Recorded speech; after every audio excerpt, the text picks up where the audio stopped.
Guys 4-ാം പാർട്ടിയിലേക്ക് എത്തിയിട്ടുണ്ട്. 3-ാം പാർട്ടിൻ്റെ ബാക്കിയാണിത്.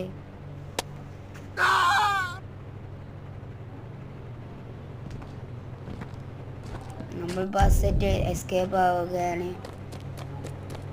Hello guys, ഇന്നത്തെ ചാനൽ ഇഷ്ടപ്പെട്ടവർക്ക് ലൈക്ക് ചെയ്യുക, സബ്സ്ക്രൈബ് ചെയ്യുക, ഷെയർ ചെയ്യുക.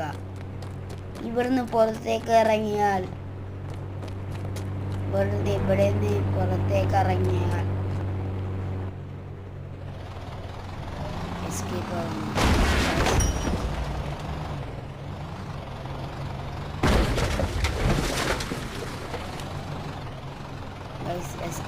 എസ്കേപ്പ് ആയിട്ടുണ്ട് ഗൈസ്. ബാക്കിൽ പോലീസുകാരൊക്കെ ഉണ്ട്.